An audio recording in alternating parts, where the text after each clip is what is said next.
Sir ಇಲ್ಲಿ ತತ್ವ ಸಿದ್ಧಾಂತ ಇಷ್ಟೇ.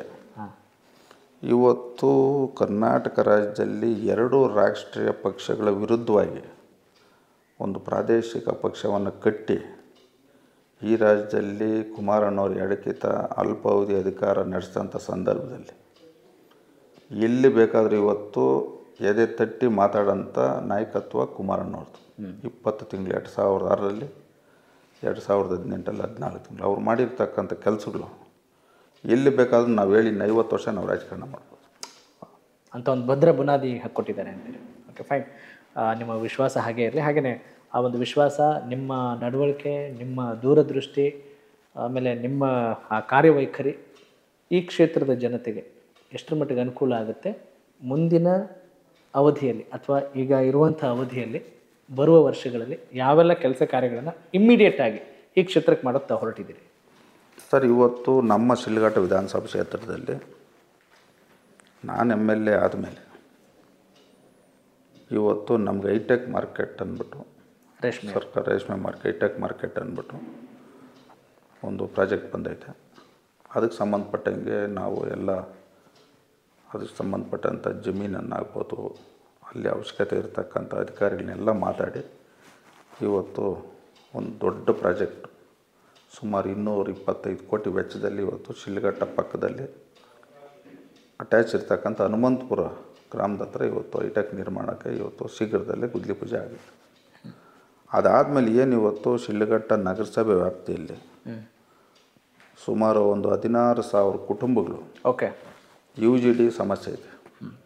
ಈಗಾಗಲೇ ನನ್ನ ಪ್ರಕಾರ ಒಂದು 75,000 ಪಾಪ್ಯುಲೇಷನ್ ಇರ್ತಕ್ಕಂಥ ನಗರಸಭೆ. ಏನು ಇವತ್ತು ಸರ್ಕಾರದಲ್ಲಿ ಕೆಲವು ನಮ್ಮ ಸ್ನೇಹಿತರುಗಳು ಸರ್ಕಾರದ ಮಂತ್ರಿಗಳನ್ನ ಅಪ್ರೋಚ್ ಮಾಡಿ ಪ್ರತಿ ಮನೆಗೂ UGD ಕೊಡ್ಬೇಕಂತ ಇವತ್ತು 65 ಕೋಟಿ ಅನುದಾನವನ್ನು ತಂದಿದ್ದೀರಿ. ಎರಡನೇದು, ಮೊನ್ನೆ ಅಮೃತ್ 2 ಯೋಜನೆ, ಅದು ಕೇಂದ್ರ ಸರ್ಕಾರದ ಒಂದು ಯೋಜನೆ ಆಗಿರೋದ್ರಿಂದ ನಮ್ಮ ಶಿಡ್ಲಘಟ್ಟ ಟೌನ್ಗೆ ಅಮೃತ್ 2 ಅಲ್ಲಿ ಇವತ್ತು ನಮ್ಮ ರಾಮಸಮುದ್ರ ಕೆರೆಯಿಂದ ನೀರು ಕೊಡಲಿಕ್ಕೆ 87 ಕೋಟಿ ಅನುದಾನ ಬಿಡುಗಡೆ ಮಾಡಿಸಿ ಆಲ್ರೆಡಿ ಈಗ ಅದೆಲ್ಲ ಸರ್ವೆ ಆಗಲಿ ಇವತ್ತು ಎಸ್ಟಿಮೇಟ್ಗಳು ನಡೆದು DPR ಹೋಗೋಂಥ ಒಂದು ಕಂಡೀಷನ್ ಬಂದೈತೆ. ಮೂರನೇದು, ಇವತ್ತು ತಾಲೂಕಲ್ಲಿ ರಸ್ತೆಗಳು ಭಾಳಷ್ಟು ವ್ಯವಸ್ಥೆ ಆಗಿದೆ. ಆ ರಸ್ತೆಗಳಿಗೆ ಸಂಬಂಧಪಟ್ಟಂಗೆ ಇವತ್ತು ಎಲ್ಲ ಇಲಾಖೆಗಳಲ್ಲಿ ಇವತ್ತು ನಾವು ಅಪ್ರೋಚ್ ಮಾಡಿದ್ದೀರಿ. ಇದರ ಮುಂದುವರೆದ ಭಾಗ ಈ ಒಂದು ಕ್ಷೇತ್ರದಲ್ಲಿ ಇವತ್ತು ವಿದ್ಯಾಭ್ಯಾಸಕ್ಕೆ, ಆರೋಗ್ಯಕ್ಕೆ ಹೆಚ್ಚಿನ ಒತ್ತು ಕೊಡಬೇಕಂತ ತೀರ್ಮಾನ ಮಾಡಿ ಈಗಾಗಲೇ ಹಂತವಾಗಿ ಪ್ರಾರಂಭ ಮಾಡ್ತಾಯಿದ್ದೀರಿ. 100% ನನ್ನ ಅಧಿಕಾರ ಅವಧಿಯಲ್ಲಿ ಈ ಕ್ಷೇತ್ರಕ್ಕೆ ಹಿಂದೆ ಏನು 7 ಜನ MLAಗಳಾಗಿದ್ದರು ಇವ್ರಕ್ಕಿಂತ ಹೆಚ್ಚಿನಾಗಿ ಕೆಲಸ ಮಾಡ್ತೀನಿ ಅಂತ ನನಗೊಂದು ಆತ್ಮವಿಶ್ವಾಸ ಇದೆ. ಇದು ಗ್ರೌಂಡ್ ರಿಯಾಲಿಟಿ.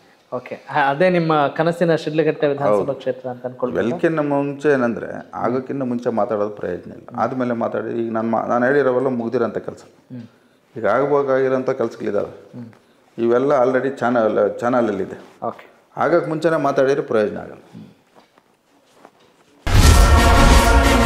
ಕನೆಕ್ಟ್ ಕರ್ನಾಟಕ, ಇದು ನಿಮ್ಮ ನೆಟ್ವರ್ಕ್.